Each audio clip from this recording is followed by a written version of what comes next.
sometimes I think life feels like an ocean. Yes. You realize how small you are. You realize, I think a lot of times nowadays, especially if you get so caught up in like the news, Right. whether it's the climate or politics or everything, like sometimes your brain just like shuts down because it's so much to take in.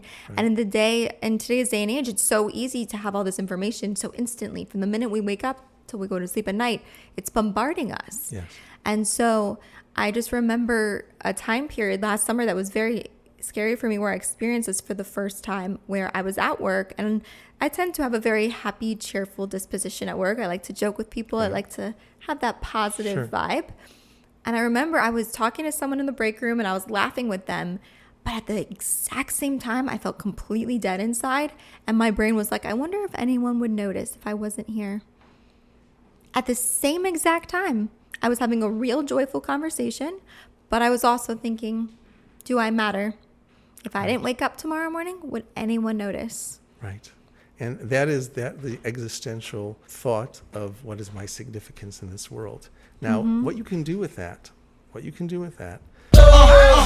So feel me when I bring it, sing it loud. I'm from the loot and I'm proud, run a mile for the cause, I'm right. Hi guys, it's your girl Nechama, your favorite Jew from the Lou. Welcome back to my podcast. So today I am honored and grateful to introduce to you my uncle, Dr. Hillel Abramson. And I'm going to actually read to you his bio because it just shows you how qualified he is to talk about our conversation today. So Dr. Hillel Abramson is a clinical psychologist with more than 30 years of experience that includes group, individual, and family therapy in both hospital and outpatient settings. He has a bachelor's in Talmudic law from Ner Yisrael Rabbinical College, a bachelor's of science in psychology from Johns Hopkins School of Continuing Studies, and a PhD in clinical psychology from the University of Memphis. He completed his internship in 1994 at the University of Tennessee Medical School Center for Health Sciences and postdoctoral fellowship under Dr. Patrick Lussman and Kenneth Friedland at Washington University Medical School Department of Psychiatry. He grew up in a very psychological-minded family, with his father being a clinical psychologist and his mother a psychiatric social worker, both in private practice. He has done clinical research, has publications in both clinical and political psychology journals, is a 2-time Van Fleet Fellow, and is the recipient of multiple research and training grants, including a Smith-Nephews Rollin Grant for a clinical outcome study of communication skills training for older adult hip and knee surgery patients, a Methodist Hospital Foundation Award, and a maternal and child health training grant. In his practice, he sees adults 18 and older and or their family members. The people he is best suited to help are those dealing with depression, anxiety, trauma, and or difficulty adjusting to life stressors, whether independent from or as a result of medical issues. He generally does not accept patients who are currently in the throes of abusing drugs or alcohol, though he does welcome those who are far along in their recovery and ready to work on their psychological challenges. He also has another part of his practice devoted to helping people with personal growth, communication, and conflict resolution at home and at the workplace. So, as you can see, he is overly qualified.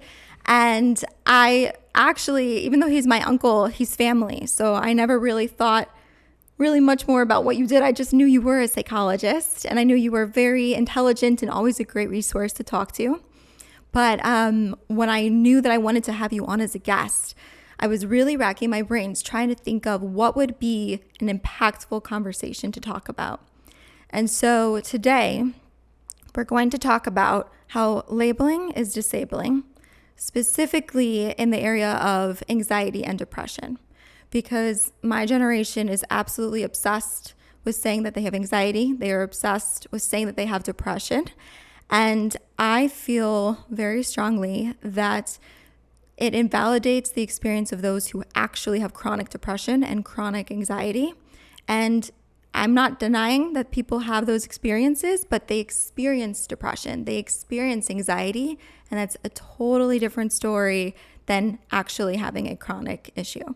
So today I wanted to go over For the average person, what are the signs that you are in a funk and how can you cope and handle it? And when do you know that it's time to take those steps to seek professional help? That's an excellent question and a very practical one. Yeah. So what it boils down to, basically, we all experience the range on a continuum of emotions. So there are times in our life we will feel, as you say, depressed or anxious. And so those people are giving an accurate description that they're feeling depressed and anxious. But the implication, really, it boils down to the frequency with which they experience it, the severity with which they experience it, the duration, how long it lasts. Okay, if it is related to an event and part of the expected course of how one would normally react, because depression and anxiety actually can be facilitative in certain instances to help us reflect, to help us release emotions. So how long it goes on for, the duration, and also the types of symptoms we're having. We also look, in addition to those 4 qualities, to 3 other things, and that is social functioning, occupational functioning, okay, and daily functioning. So if a person is finding that they are, for example, most of the time, okay, let's take major depression, for example, most of the time they're feeling extremely down for a 2-week period or more, most of the day, for most of those days, okay, that raises a flag. Okay, now they have to have other symptoms as well. And in order to, determine it, they have the psychiatrists have what we call the diagnostic Bible, the DSM-5. Okay, it's also, of course, in our modern society. They have online versions, and they update them all the time, keep it current. But and you'll see the other symptoms so it's a cluster of symptoms, not just a depressed feeling. It has to be accompanied by really a deficit in functioning. So if you find you cannot concentrate at work, and you cannot function there, okay, to the point that, not just one day you're having a bad day, but for 2 weeks, most of the day, for most days, you're not functioning at work simply. It's time to start thinking about, well, maybe I need some help, okay? Or if, let's say, a person's very anxious, same thing, okay? Or if it's affecting their social functioning. So every time they're talking to somebody, and they talk about anything, they're crying, and they just can't interact other than to burst out crying. Okay, so now that becomes now an occasion to raise a flag. So that would be more of an inappropriate response of crying. Those would be, I don't know if I use inappropriate. I would use those would be, it's inappropriate to the situation. Like, are they, for example, if someone is easily triggered in a situation where maybe the average person wouldn't react that way, would that be a symptom? That would be a red flag. And then going back to depression as well, is depression like feeling sad, or is it feeling lack of emotions? Well, it's an excellent point you just made. There are actually at least 2 varieties, probably more, but there are 2 varieties in the way that a depression manifests. One is where there is a sadness, okay? And so the person really is sad, they're tearful, it's consuming. That sadness is so, I'll give you an example of how consuming that sadness can be. One time, and I become very educated for my patients as well, I try to be very open to that because you learn a lot from the people that you work with. And someone gave me a book to read about a French journalist, a writer, and also a writer who actually was being knighted by the Queen Elizabeth, the Queen of England at the time, was in the middle of a major depressive episode. And that depressive episode was so overwhelming that the person had to take all their energy just to keep from crying in a moment that should have been a point of elation. So that would be an extreme case of sadness, of a sad depression. There's another kind of depression, and that's referred to as an anhedonic depression. And that's characterized by nothing gives me pleasure. It's a flat, nothing gives me pleasure, no motivation, no desire, not because they're too sad and overwhelmed, but because they just don't feel anything anymore. It's a numbness. Yeah. In fact, on the Beck Depression Inventory, which is one of the major instruments used to assess level of depression, one of the items there is, I'm so sad, I cannot even cry anymore.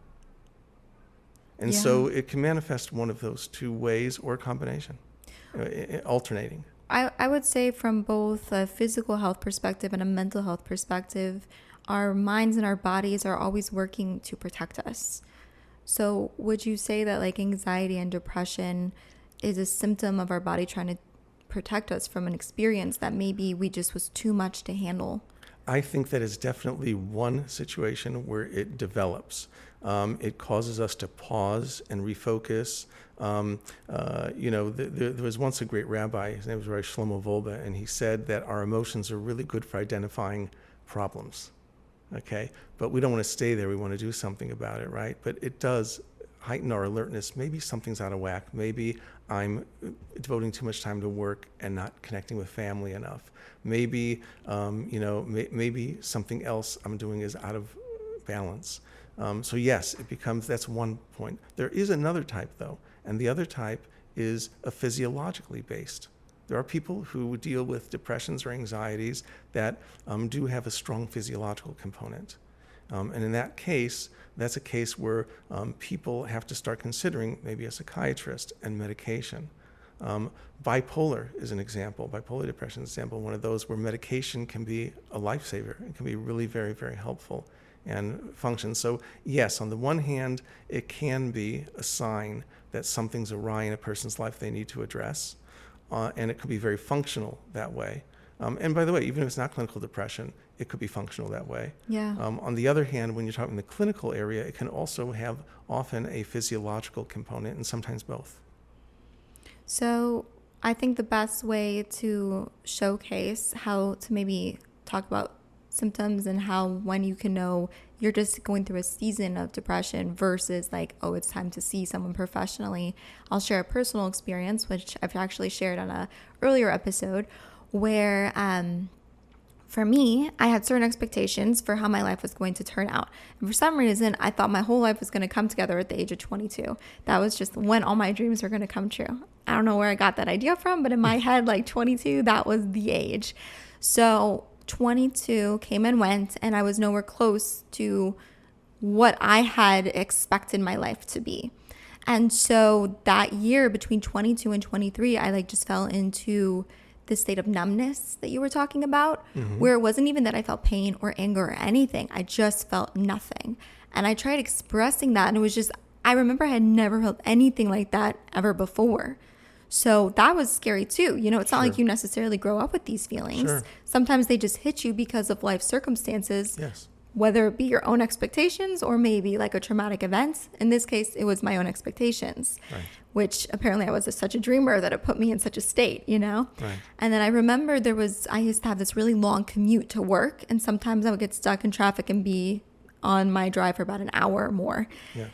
And I decided that was like the time when I was going to have like an open conversation with God for the first time, in not a formal setting, not necessarily in Hebrew, like just me and him talking it out, mano to mano. Yes. And then I was very open about it, and I said, listen, I don't feel anything. I need your help to help me feel something because I feel nothing. And it would have been really great if he would have done like a little trickle, but it was just like a huge wave just came crashing down, and all those real like dark emotions, I felt it all. Now, during that year on those commutes, I utilized that time to like let out and really feel those feelings. I no longer fought them, and I just expressed them in like the safety of my own car. And like, just for me personally, because I have faith, like I was able to express it with God, and that was very cathartic for me, and I got to a much healthier place. But I don't know if everybody has that opportunity or that faith to be able to know how to get out of those feelings. Right. So if someone were to experience that, what would you tell them from a professional standpoint? Because they don't have chronic depression. They haven't been diagnosed with bipolar disorder. How do they navigate those feelings that just suddenly come crashing down on them, whether it's extreme sadness or numbness? Right. I think the first step is to figure out where those feelings are coming from.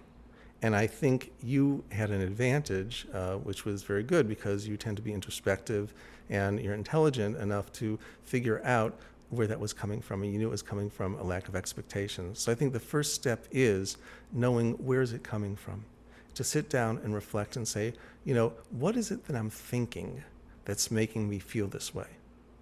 Okay, and once you can, that's a starting point. So once you know what it is, now you can start saying, well, okay, so is this an accurate thought that I really need to address something that I've been avoiding? Is this an unrealistic thought that I need to change my mindset regarding, right? And if you start that process, it can lead to really good places and lead actually to decisions in your life that can really change the course of your life in a positive way. So, I would ask you, when that experience happened and you had that release, and by the way, that's the other strategy. It's okay to release. It's okay to cry. It's okay to say, I feel anxious. Because if we hold that in, it takes its toll on us. Yeah. Right? And so that's the way we're built and so sometimes those feelings can facilitate a release you needed anyway. I think it's very difficult to navigate nowadays because a lot of people don't want to be the burden on their friends and family. Right.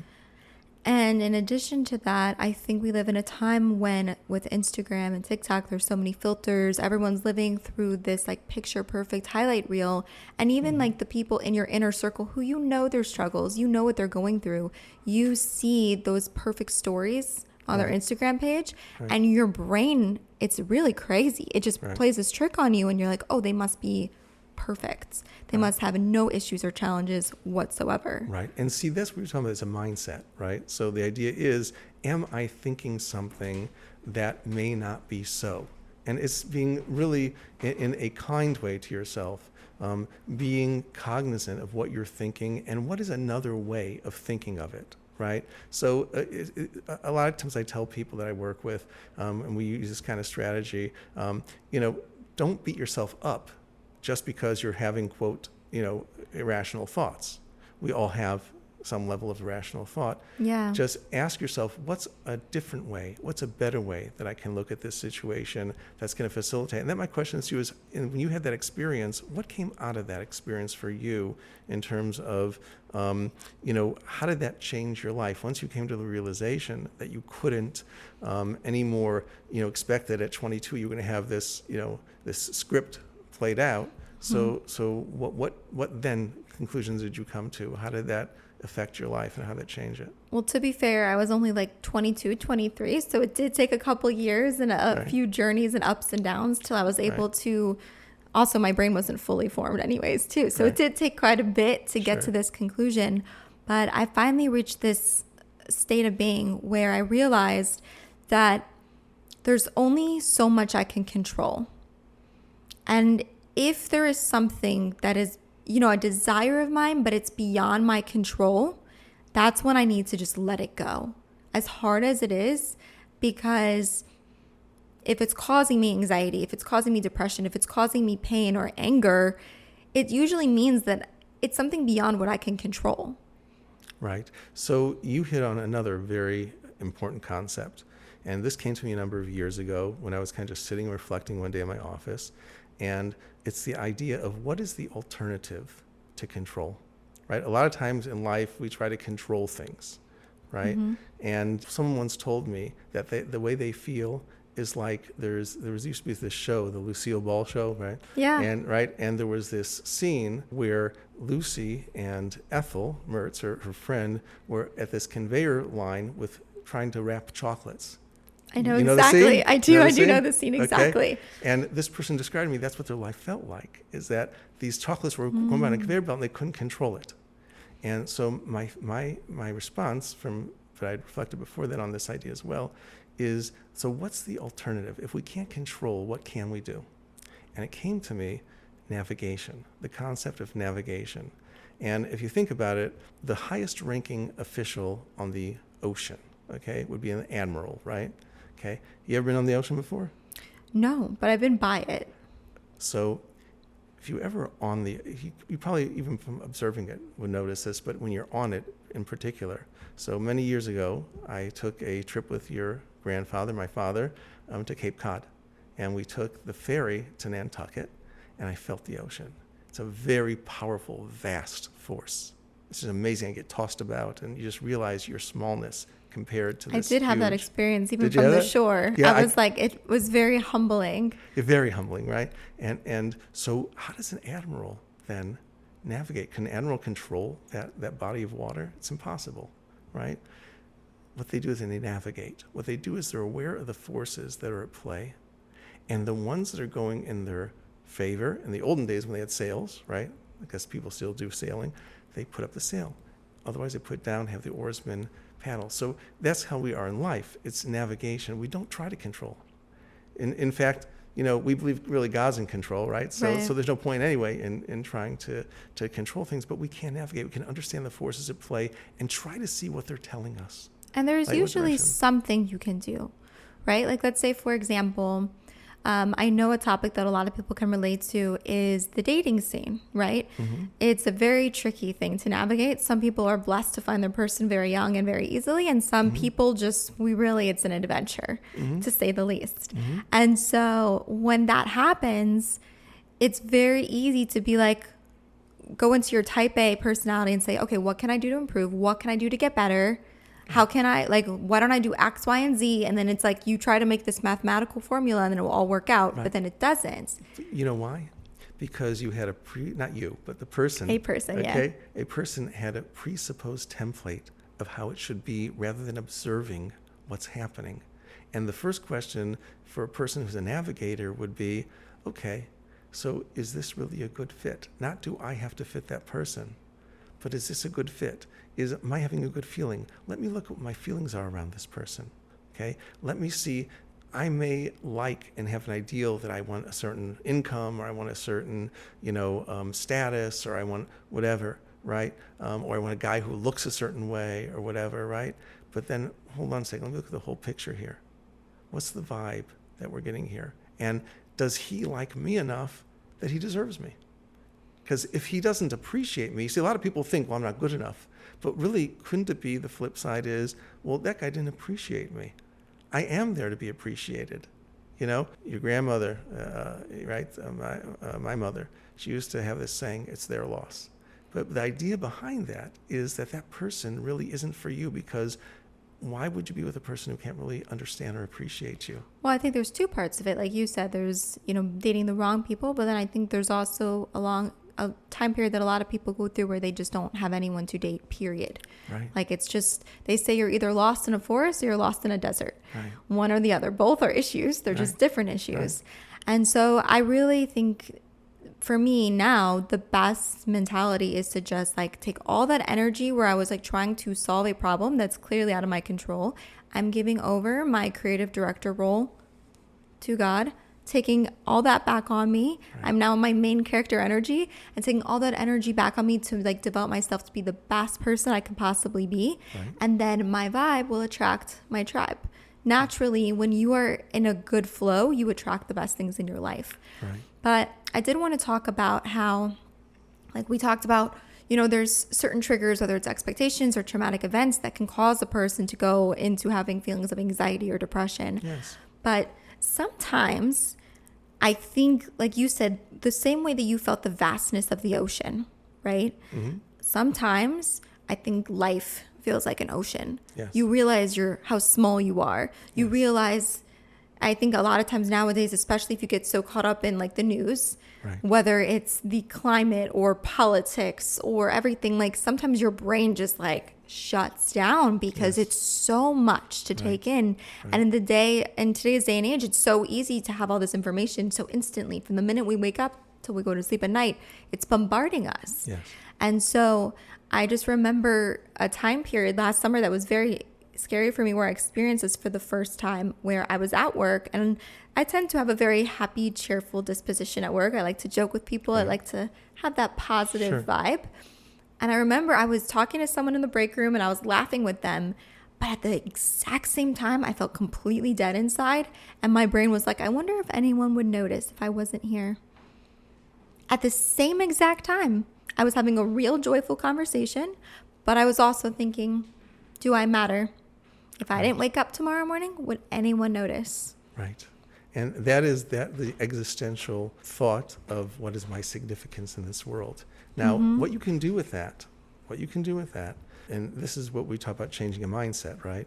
Is you could either stay in that place, which probably wouldn't be too pleasant. No. Right? Okay. It's very conflicting, also yeah. confusing, because you're feeling like joy because you're being present, but you're also not present. Yeah, because you're too deep. Well, because at a deeper level, you're feeling, well, what's my significance? Right. And what you can do is you can change that into a question, hey, what is my significance? And that could lead in a number of paths. Number one, it could say, something, there's some other things I need to do that I really wanted to do that are making me feel like I'm not significant right now. And if I do those, I will feel my significance in this world. I'll feel my place. Or it could be reflecting on, something, I didn't realize that I did this and this and that, and I really am more significant than I think. And here's my contribution. Okay, so it's looking at what you did. A lot of times in society, and this is another strategy, by the way, for people who are feeling overwhelmed or feeling like they aren't accomplishing enough, and that's the source of their thoughts of their depression or anxiety, right? Feelings of anxiety. It is to do what I call, people have to-do lists. Okay, I think to-do lists can really induce a lot of anxiety. I'm all for them, but you need to use, I think the way they can be used most effectively is turning them into did lists. So you look back at everything you check off that you did do, and then you can see what your accomplishment is. Now, this is an age-old wisdom, okay? There was another great rabbi by the name of Rabbi Yitzchak Hutner, who was your grandfather's, dean of his rabbinical college. And he quoted King Solomon, wisest of all men, right?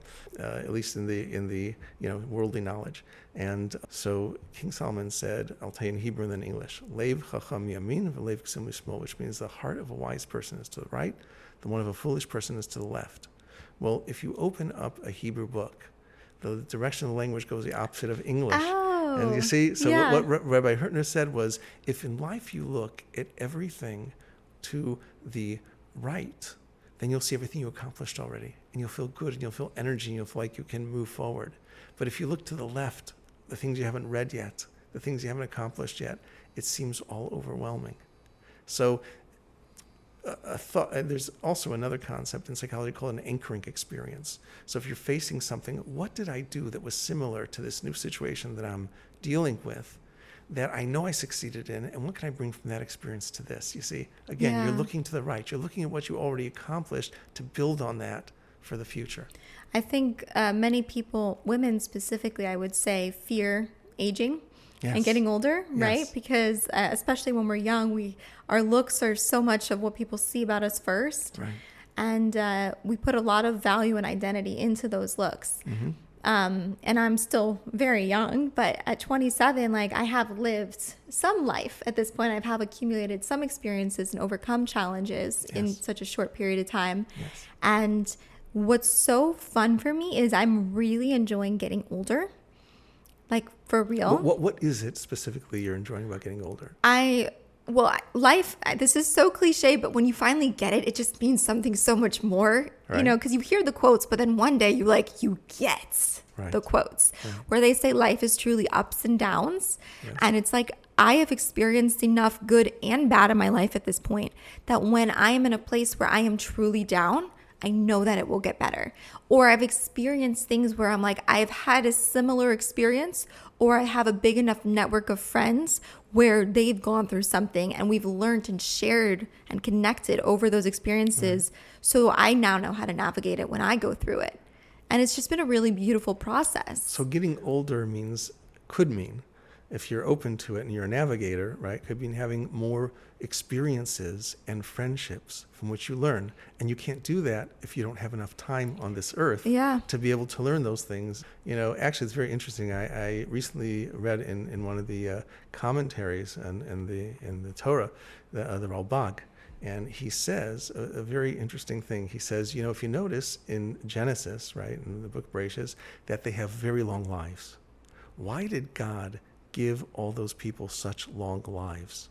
And he said the reason why was because in order to build the foundational experiences of how to navigate through life, we needed to be implanted in our spiritual genetics from people who had enough time to learn all those things to then transmit them to us, and we didn't need as long of lives because now we have their wisdom. So we're standing on the backs of giants. Exactly, but the idea is they had to be given all that time. It takes time. You can't have that wisdom without the time to be able to accrue it and have the experiences to understand it at a deeper level, to know is the word Hebrew is yodea, but what it means is to experience. Not just to know something intellectually, but to have the experience of, and that's why those anchoring experiences are so powerful when you're dealing with a new thing, because it shows, hey, I did it. Not just theoretically conceivable I could do it, but I actually did it. And I think something that I've done, kind of backtracking a little bit, we talked about social media, it is such a powerful tool. It is something I'm going to be utilizing to broadcast my podcast.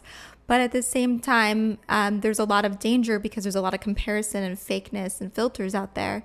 And what I had to do, because it was affecting me so deeply, I didn't realize how sensitive I was until I actually went off of Instagram for a whole year. Just disappeared. Not from real life. I was actually living my life for real. But what was so crazy about it is once I went off of Instagram, I stopped wearing extensions.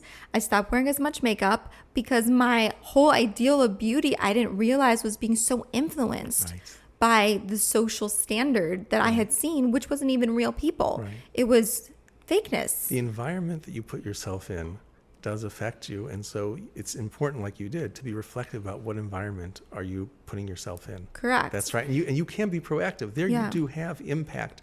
I like to talk about, instead of control, I talk impact, right? So you can have an impact in those areas, and then you can kind of see where that leads to, and then you can kind of assess how are you doing, with that. And even now, I know that, it's so easy to get sucked back into that world because it's very addicting that, and I think part of the reason is that we go through so much challenge that sometimes we just want to veg out. And so my life coach, he's actually going to be my next episode. Cool. We were talking about how when I come home from work, I would used to just go on my phone and veg, watch YouTube videos, be on Instagram, whatever, for honestly, sometimes hours. It was pretty sad when I thought about it. Yes. But I was like, you don't understand. At work, I'm being pulled in so many different directions. I have to put a smile on my face. I work with all kinds of personalities. I just need to decompress. And he's like, why don't you challenge yourself to try to meditate when you first get home, or read, or just something else? And I'm never one to say no to a challenge. So I tried it, and it was so incredibly powerful. I was like, all this time, I thought I was relaxing, but social media, especially just those quick little videos, really gave me so much anxiety. You were doing something else also, which was very constructive. Meditation relaxes us, and it certainly is one very important strategy to use when we're dealing with depression and anxiety, but it also allows us to clear our mind and reflect. Yeah. And so we gain perspective through meditation. I call it the jigsaw puzzle phenomenon. I guess today they do jigsaw puzzles online and stuff but in my day, you had the physical pieces. I'm sure they still exist. They do, yeah. And so you know how it is when you're doing the puzzle, and then there's that one piece you can't fit, figure, where does it fit, right? And you're just you're so close to that puzzle, and you're so overwhelmed at that point, you can't figure it out. What do? You go into another room, you sip a beverage, you clear your mind, you come back, and now you can see it from a new perspective. That's life. And meditation helps you do that. And it's so powerful that you said that, because this is the stage of life where I'm at. So they say your frontal lobe is completed by the time you're 25. I'm 27 now, but when I turned 26, I felt this shift in me where my priorities changed. And I used to want to fit that puzzle piece. And that's what my whole life was, trying to fit and focus and be so, wound up. And then 26, I was like, I'm not looking for happiness. That's not my main thing. I'm looking for inner peace. And they're not the same thing. Yes. And so for me, like you said, like we even mentioned a little bit earlier, when I feel that struggle, when I feel that anxiety, that's my trigger for me at this point to know it's time to take a step back. Right. There are two other things. You're right. And there are two other things, is if you find meaning and purpose. See, the people that I've met that are some of the saddest people, I don't mean like I'm looking at them like that's a sad person. I mean that they feel sad, right? Or anxious, are the people who are looking for happiness, because they do all sorts of things, whether it's drugs or whether it's, relationship addictions or whatever it is that they do to gain their happiness. So they don't look at, they look at that as the goal rather than as a byproduct of meaning and purpose. And so another strategy is, and this is sometimes why a person feels anxious and depressed, what's my significance? What's my meaning in life? So the answer is, okay, so let me figure that out. Let me reflect. And a lot of times where that purpose will be where your talents and your passions intersect. Yeah. So it's so interesting that you mentioned that, because the whole way that this podcast actually began was my company offered us $200 to use towards a hobby. And I was like, gosh, what do I want to do? And I had the whole year, so I was like, I'll figure it out. Maybe I'll buy paint. I don't know. And then I went to a podcast meetup. My coach has a podcast, and they actually did a live one where all some of the fans and listeners can come and interact and ask questions. Right. And I really wasn't going to ask a question because he's my coach. I can ask him questions whenever I want. Right. But I knew that it would be good for me to challenge myself, put myself in front of the crowd. And I've always had this belief that if you have a question, someone else has that question, but maybe they don't have the way to articulate it, or they're not brave enough to do it. So it's important to voice it. Yes. And so I asked, what do you do if, let's say, for example, your career, which I have a career, I'm a graphic designer, you're great at it. You've mastered your craft, super good at it, brings you good money, all that, but it doesn't set your soul on fire. Right. But you don't know what sets your soul on fire. Right. It's not that you're not being passionate, following your dreams. Right. You simply just don't know. Right. And so the advice that they gave me was that you should just say yes to everything, because you never know what new direction would come in. Right. You have to experiment. But so that's where experience comes in, right? Experience, correct. But then also I like to ask the what if questions. Like, what if I didn't have to worry about money and I could do whatever I wanted? What do I really love to do? Mm-hmm. And I love to chit chat. So I thought, perfect. But I wanted it to be intentional. And I actually want to take a step back and talk about why you got into it, because I think we have very similar personalities in terms of the fact that our family is a family of psychology and therapy and social work. And growing up with my grandparents, I used to spend just hours, especially with my grandmother, just talking with her about all these deep intellectual stuff that probably most children didn't talk to their grandparents about. Yes. I like to say I grew up on psychobabble instead of just babbling. It made me a miniature adult, but I think as an adult, that ability to have that insight has been very helpful for me. Yes. And so I too thought about going into psychology or therapy. Mm-hmm. I just decided that I didn't care enough about other people's problems, to be fair. And I knew that even though they could train you to separate your emotions from your clients, I knew that I would care too much. So maybe I do care. I just care too much. And I knew that I wanted to make sure that for my friends and my family, my future husband, my future kids, I wanted to be able to be there for them. And I felt that if this was my career, I would be so depleted by the end of the day, I wouldn't want to talk to them. Right.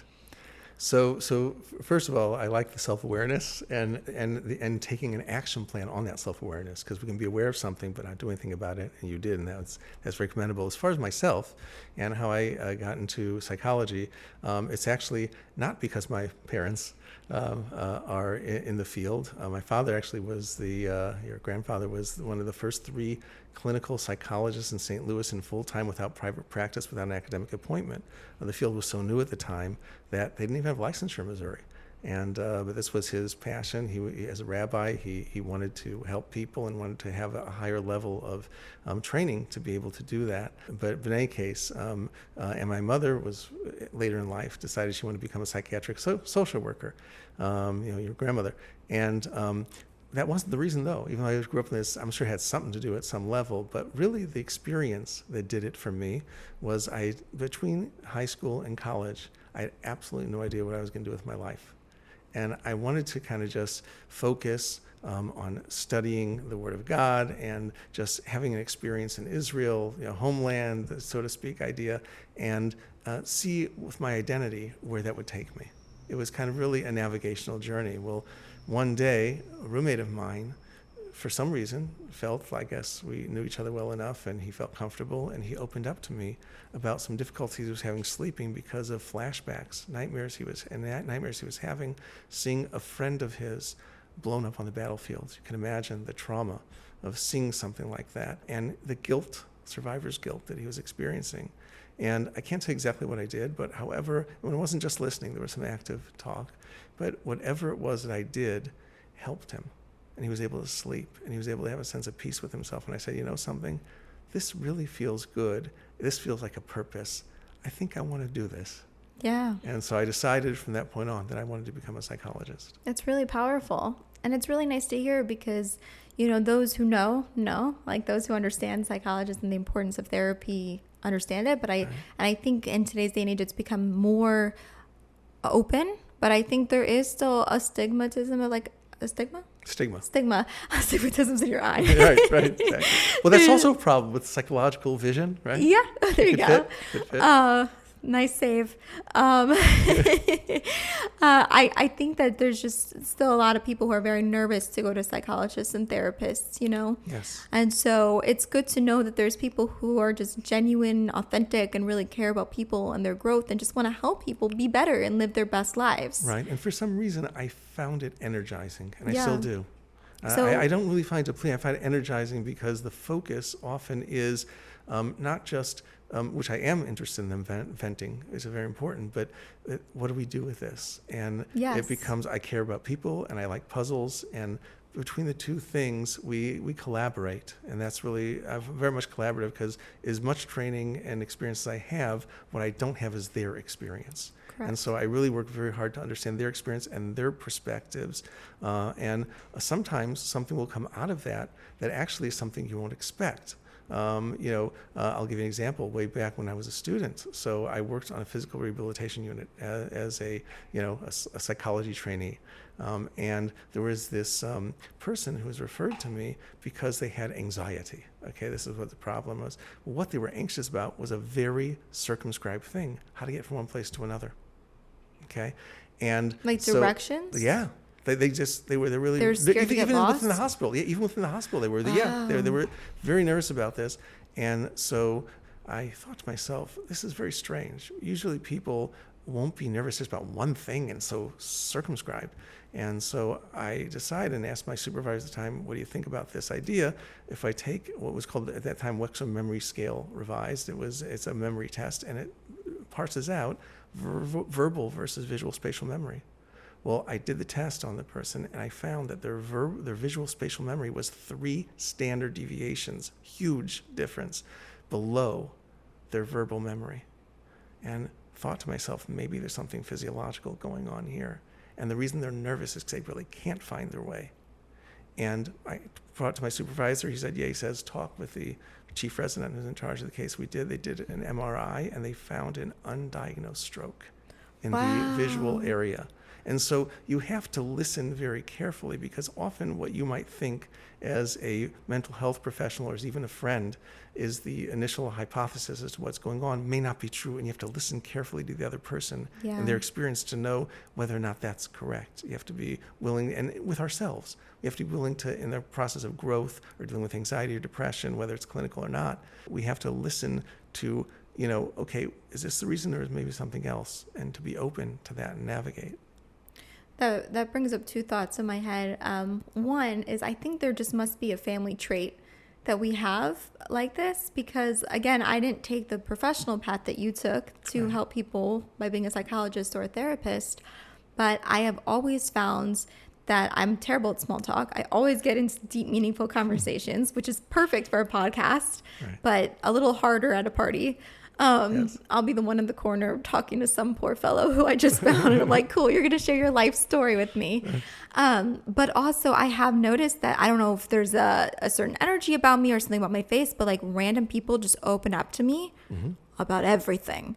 And sometimes it's nice. Sometimes it's much. Right. It just really depends on the circumstances. Sure. But I think we both have taken that natural love to want to help people and solve these issues, and this ability that people trust us and want to open up. And you've used it for your profession, and now I'm using it for my podcast, which who knows, maybe one day might turn from just a hobby to a profession.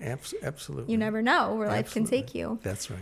But something really powerful that literally within the past few weeks, I've come to this conclusion based on what you were talking about, how you as a psychologist have to really listen to your patients. So, I think a lot of times what causes anxiety and depression too is that you maybe don't know your why or your purpose. And unfortunately, there's too many cooks in the kitchen in your life. And the problem with people is that people give you advice based on their experience and also sometimes their mood of the day. You can ask the same person advice a week apart and you can get totally different perspectives, Right. which is terrifying. Right. Key question, does this fit me? Which means you have to know who you are. Right. Which means you kind of have to like listen to that inner gut feeling. Right. The way that I've coined this, which I thought was brilliant, if I do say so myself, I got excited, which was there is a difference when you hear advice, whether it was solicited or not, which is listening to understand versus listening to internalize.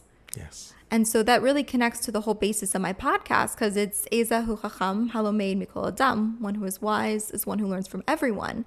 And so learning from everyone doesn't mean that their values and their thought processes is something that I will internalize. Right. You can, but what I want to create is a culture and a community where people learn, where we're open, where we're thoughtful. And it's like, that's so interesting that you think that way. I may not agree with you. We may not share the same values, but it's just so important to take on that.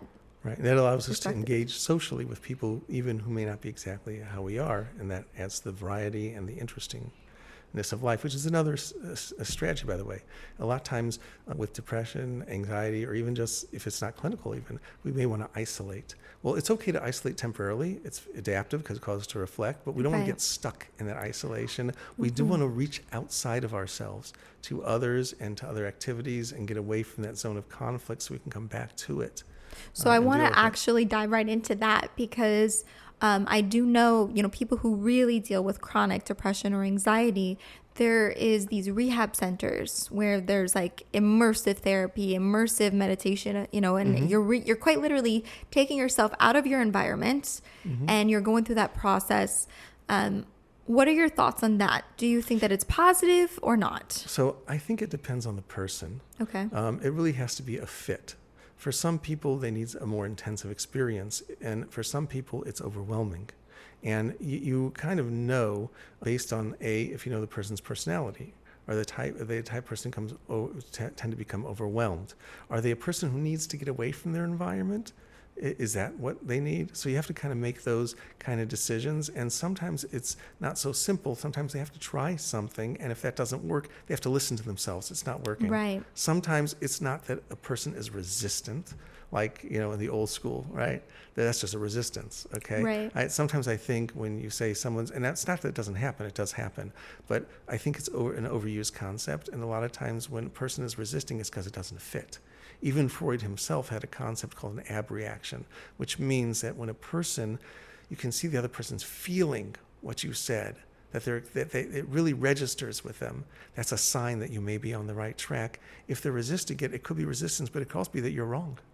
And a person has to be that way with themselves as well. And so you can't kind of say a global, is this good, is this not good? The question is for whom? And you have to kind of know kind of what their personality makeup is and have a good picture of what their needs might be. And then, is this going to address those needs? Is this going to be a good fit? It's very interesting because let's talk even an area that I really don't, deal with a lot, but it's a very good illustrative example. So there's a famous psychologist by the name of Martin Seligman. And he did a national survey of people who were having difficulty with alcohol and drugs. And he wanted to know, do people get better without inpatient rehab? Okay, this is the fit question, right? Yeah. What he found was something shocking, but also very enlightening and very, very powerful. He found that about 2/3 of the people who quit drugs and alcohol are without any inpatient rehab treatment. I believe that. 2/3. And he found what is the major determining factor? A person comes to a conclusion in their life, this can't, and it's a very definitive conclusion, and it's not shaky. And they come up with a clear conviction in their mind, this cannot be in my life. Once they make that decision, things follow from that. Yeah. And then he reanalyzed data from people who were in those rehab facilities and still found it was that decision, it was that insight. And the question is, how do you bring about that insight? Is it going to happen inside of a center where some person may be resisting in denial and that needs to be chipped away at? Or does it have to be a person who has to experience life circumstances and say, hey, I just hit rock bottom. This isn't going to be part of my life anymore. Yeah. You have to kind of know in a specific situation, is this a good fit? And sometimes that takes consultation to know that. But it's a person who's listening to hear really what the issues are. And you want someone, it's very interesting. Their study was once done that they wanted to see who were the most successful therapists. And what they found is that the most successful therapists weren't necessarily the best diagnosticians. They weren't bad diagnosticians, but they weren't the star diagnosticians. The main factor that they found was that they were really good listeners, and they listened for the person's needs, and they also listened for the person's, in particular, their strengths.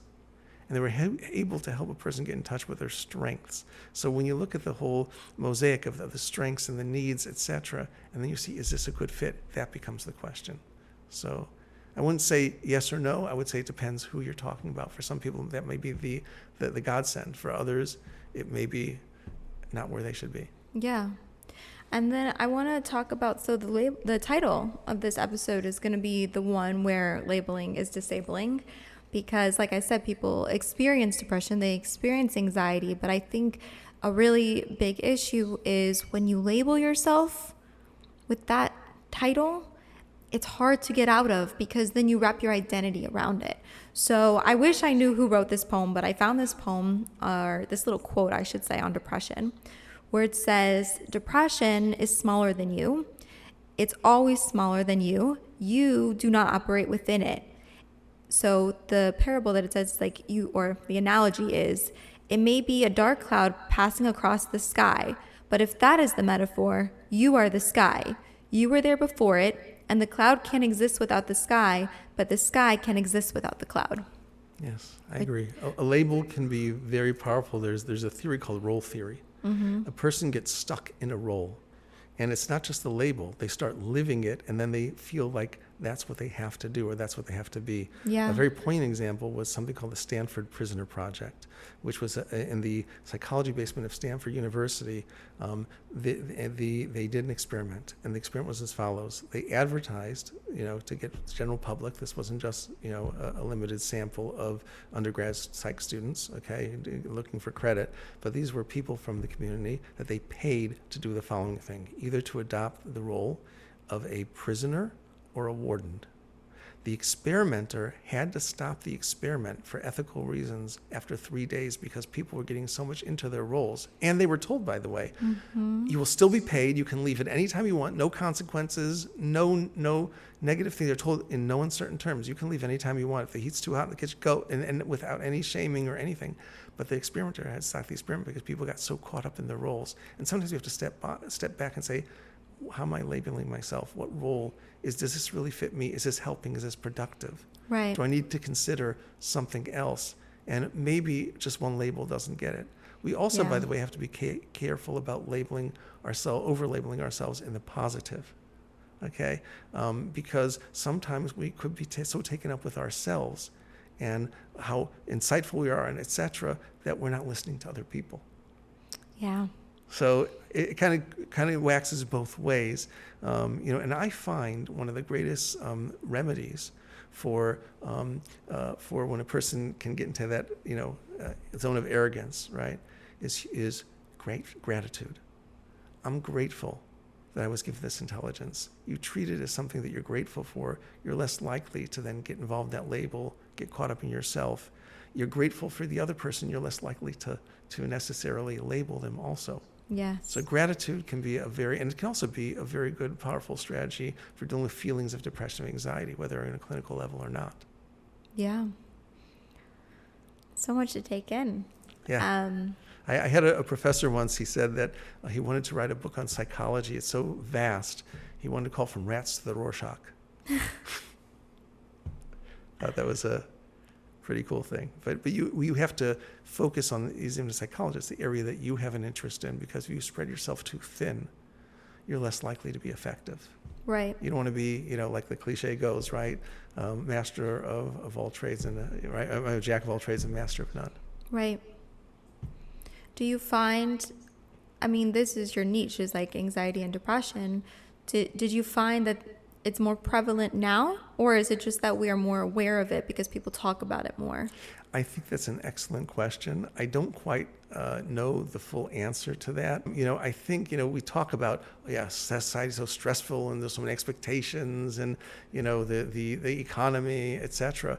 And I ask myself, well, think about it, there were wars. In the past history, there were some pretty traumatic events going on back then as well. I don't know. I'm happy there is an awareness of it today, and I'm happy that more people are reaching out, and also not just for a reason to see somebody. Another part of my practice is also personal growth, communication, conflict resolution. Okay, a person may not have a psychiatric diagnosis at all, but they do need to have someone who can help guide them, kind of like the life coach you have, right? Yeah.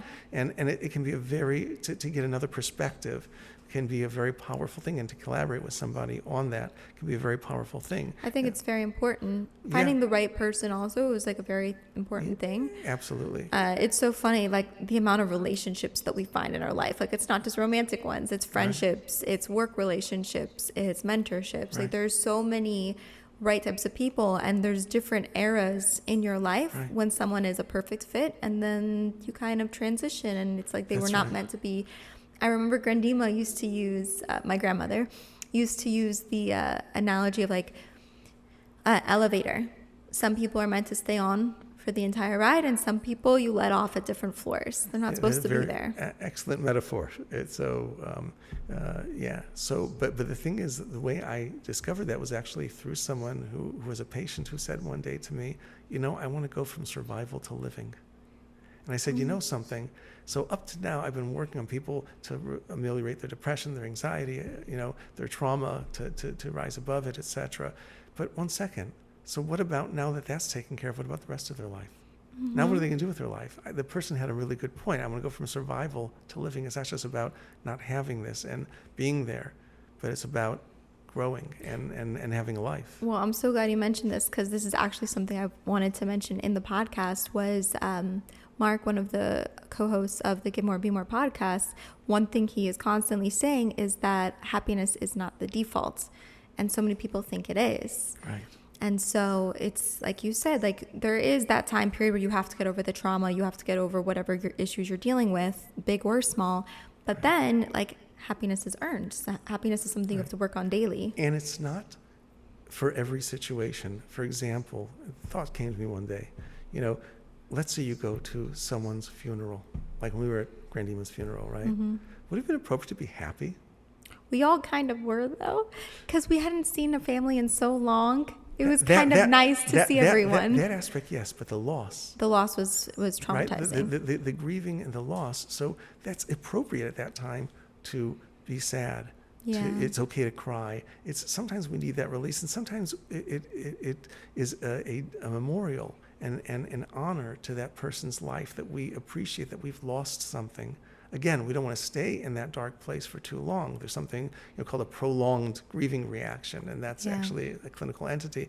But you do want to go through a period of that, or sometimes, we have to change our mindset about these things. Stress and measure is your friend. Sad feelings have their place. See what I'm saying? You have to not fight them. Like allow yourself to feel them. Well, but also sometimes they facilitate our lives. They cause us to be more reflective. If they're not staying around too long, and if they're not in too intense of a form, they can actually be helpful. I would make the argument that a lot of actors and actresses perform well because they have a certain level of stress that an expectation that causes them to perform. If it's out of whack, that's too much. But if it's in the right measure, it actually facilitates and enhances their performance. And in general, for any of us, it enhances our performance. So there are times when these things, they have their place. They're adaptive, Right. And it's also another thing. Humor is a very helpful thing in these situations too. Mm-hmm. I remember observing at the moment that the size of the hail pieces was the size of koshering salt, and I said, "This is just God making me more kosher." And then I was able to kind of get my bearings and run to where I needed to run to. Yeah.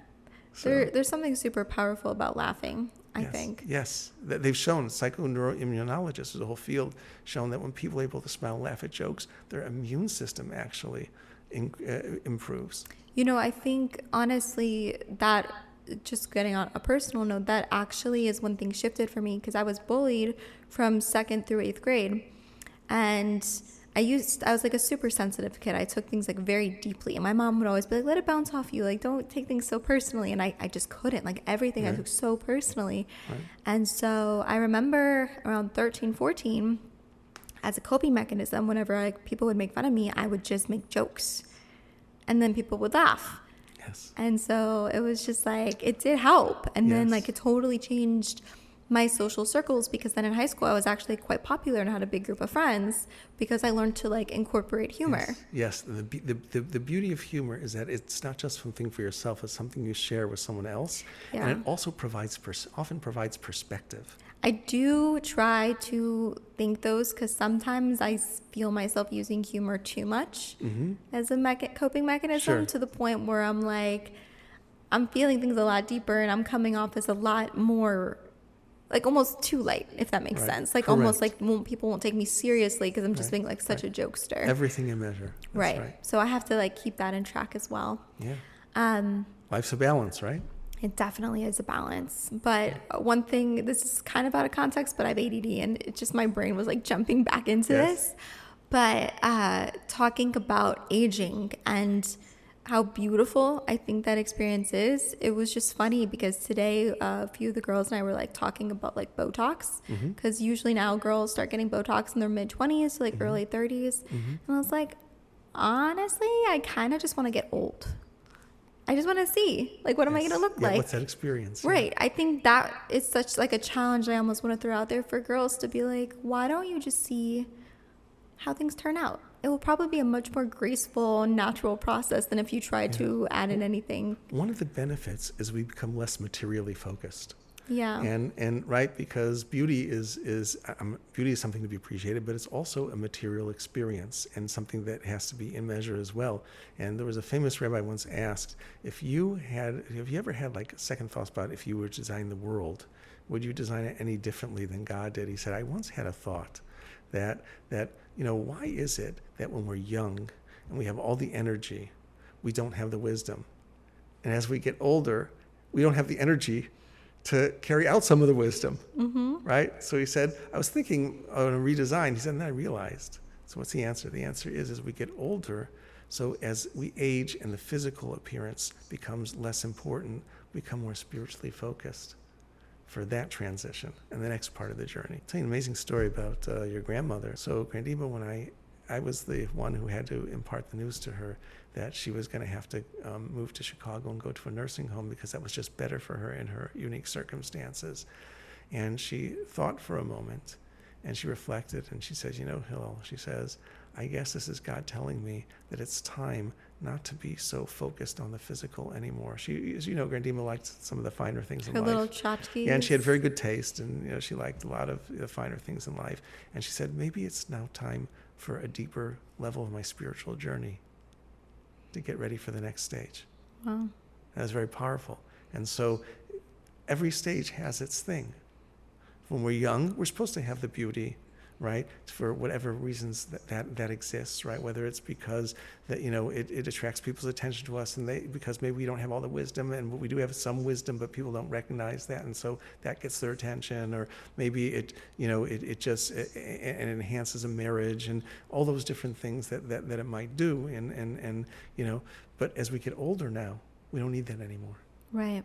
It kind of, right? And therefore, again, I'm not criticizing individuals who want Botox. There's some people who in their professions need to look younger in order to... and some people do it for, health reasons as well.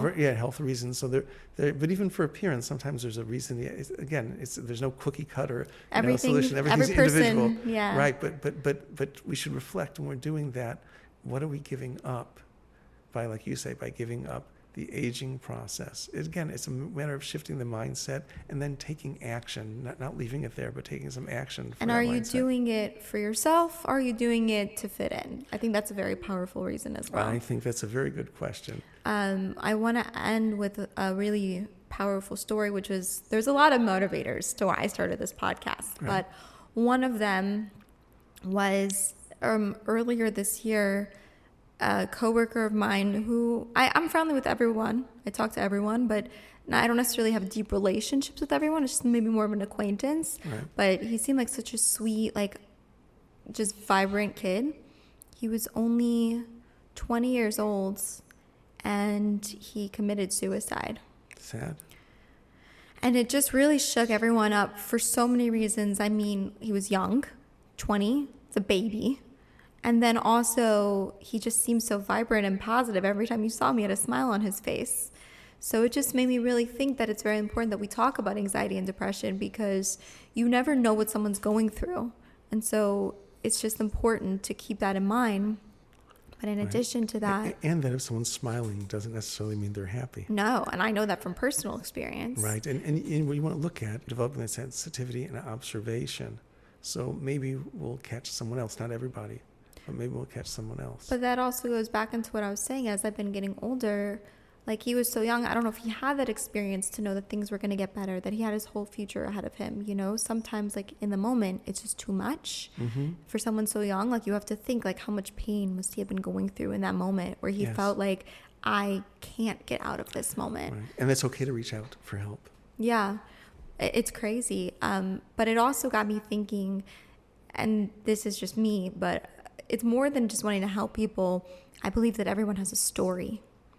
And so I there's an account where it's called like Humans of New York, and this guy goes around interviewing like all the different, interesting characters in New York. And so that's what I want my podcast to be. I want to give the everyday person an opportunity to share just a piece of them, because people are so deep. Yes. And I'm really good at having those deep conversations. So great. That's why I want to have this podcast. Yeah. And I'm happy you have this podcast. I'm happy you found a niche here. Thank you. And I wish you tremendous success with this endeavor. Amen. And it should inspire people, and it should help them to be aware of what they need to be aware of, and to grow, and to focus, yes, on themselves, but also to not that be the exclusive focus, to be there for others as well, and to put out some of the messages you're saying to people. Like, you could broadcast, hey, their own stories about, hey, I had a really dark experience, but I can tell you if you wait it out, it's going to be okay. Yeah. It's like sometimes just broadcasting those messages. And if someone hears a podcast, again, hindsight's 20/20, but we're made to learn from these experiences. And again, not to expect that we're going to perfectly be able to learn every time, but to make the effort, and hopefully then the one above will guide us to success in helping others. Absolutely. I wanted to thank you for coming today. We're not airing this episode today, but it is a fast day, which means that you have not eaten or had anything to drink all day. So The fact that you're here and you're so present, I really appreciate you taking the time. And also, I think it's just so appropriate that we're talking about how to deal with this feeling of sadness, considering that today's fast day is the beginning of entering like one of the saddest times of the Jewish calendar. Yes. So can you share for a moment more detail-wise what this is about? So there were 5 events that happened on this day in history. The most prominent one is that the wall of Jerusalem was breached, and that led ultimately to the destruction each time of the Holy Temple. The tragedy of that was that we had an intimate and a very tangible connection with God, purpose, meaning. There was an infused joy, and at the same time a reflective, seriousness, that balance. We had extra help with that, and we lost that, and so we mourn. Again, but notice, we're not mourning it with this intensity every day.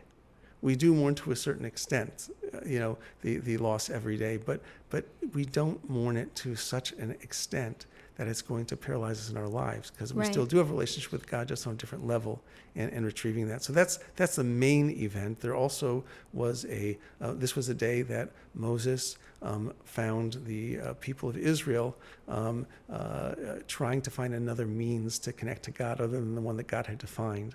That's according to the Ramban, and therefore he said they're not ready for this right now, and he took the tablets on which the 10 Commandments were written, the first set, and he threw them down, right? And they broke, and that was a sad time because we would have had more accessibility. What Moses did, even God said, that was appropriate because we weren't ready. And sometimes we have to know when we're ready for something, right? Yeah. And so there's a lesson there in readiness. Also, a Torah scroll was burnt, and an idol was put in the sanctuary. So there were a number of events that happened today, that we have to focus on. Another one was that during the revolt of Bar Kokhba, which was after the destruction of the temple, some years later. So there was like I said before, there was a Torah that was burned, and the daily offering to God stopped on that day. There was a daily offering brought to God, so we were in contact with God in a very intimate way, and that connection was made harder to access because we didn't have that daily connection with God in that way. Right. So, I think what's so powerful is, like you said, we take the time out throughout the year to spend that time feeling our feelings and feeling sad, because there is time to mourn. But at the same time, like the Hebrew phrasing is mematzen b'simcha, we lessen our happiness, because even though we feel sadness, it doesn't mean that there can't still be joy. Right, and we have to, absolutely, that they're not polar opposites, they can coexist. We do know that, right? And often that's expressed in the form of hope. So even though it's difficult now, I can be happy that it doesn't always have to be that way. Right. And to realize that one of the things that's beautiful in this life is that nothing is permanent, even those things that are that we perceive as negative or sad, none of them are permanent. That old saying, this too shall pass. There's always right? hope. There's always hope. So and whether hope, you have chronic depression and anxiety, or you're experiencing depression and anxiety, there is hope. Absolutely, there is hope. I will tell you one more poignant story, and we'll leave off from that, is I had someone I worked with who, prior to meeting me for decades, had made a number of suicide attempts and was extremely depressed. And the thing that kept them going was that thank God, each therapist that they had always gave them hope and told them, we're not going to give up. We're not going to give up on you. I one time went off script and barricaded the office because I knew if the person left my office, that person would take their life, and I called their family, take them to the hospital. But on that hospital stay, they met a psychiatrist who found the medication that worked for them. And now they have their family back, and they have their life back, and they're involved in creative endeavors. And that has been for over a decade now. Wow. So yes, I can tell you from experience, there is hope. And if you hold on for hope, you have to be around to benefit from it. But if you hold on, it can and often does come. So to end the podcast, I always like to ask my guests if they can share something that someone or something that has taught you that has left an impact that you would like to share. So can you think of something? It's a hard question. I will tell you something. There are a number of them, actually, but I'll tell you one in particular. And it was very, for me, I kind of knew it, but the experience of it really made it even more powerful. Okay, so obviously I told you one experience why I became a psychologist, so that was very impactful, obviously, right, in terms of my choice career. But there was another one as a psychologist that I was referred somebody by an attorney to evaluate their level of anxiety from a car accident. And this person couldn't get in their car after the accident, they were crying, etc. Well, it turned out their story is that they figured that this was another link in a chain of events which convinced them, they were a religious person, that God was out to torture them on the way down. Okay? And so what you do in these situations, all I was trying to do was assess. I wasn't trying to treat at this point. I was just trying to assess. And I asked the person a question. What you do is you see how rigid is that belief, and you challenge it with another belief to see how rigid, how resistant that belief system is. And so I said, is it possible that really God loves you? He's kept you alive through all these incidents you've told me. And maybe you have somewhat to work on, but maybe he's telling you he loves you. And in fact, he wants you to go to heaven, not the opposite. And maybe this is just kind of like some wake-up calls, but really it's an expression of love. And he cares about you. And he doesn't want to torture you.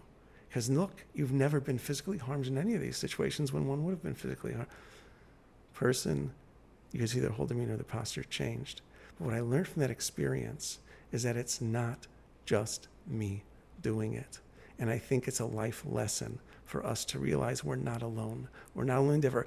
I thought I was assessing. God decided that's time to treat. And this person, the end of the story is, we set up another appointment. Person calls me an hour after the first appointment and says, doctor, says, I don't need you anymore. I just got my car. The way, whatever you said, it got to me. Wow. I see your point. I now can, but that wasn't my intent. I mean, I'm happy it happened. Don't get me wrong. Okay. I don't know how happy the attorney was, you know.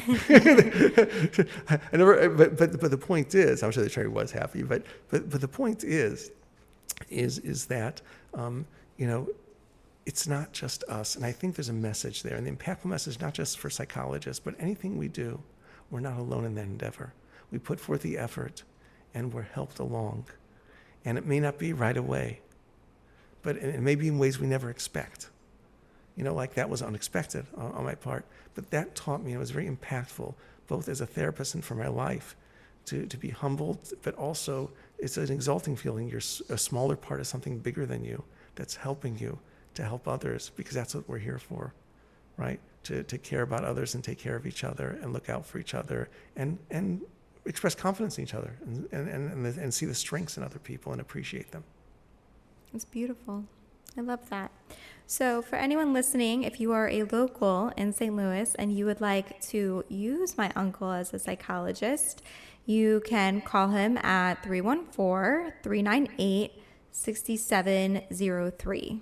And I'll also be leaving the number down below in the bio so you can get all the information there. But yeah, thank you guys so much for listening. I hope that this episode added value. And if it did, please, if you haven't already, leave a 5-star review and share this with your friends and family. It really means the world to me. And let me know what you like about this episode. Let me know what more you would like to hear. And again, like, this is a community that we're building. So if this inspires you to share your story, we want to create a safe space where everybody can talk about this. So we'll see you guys next time. Have a great week. Let's get it. Let's go.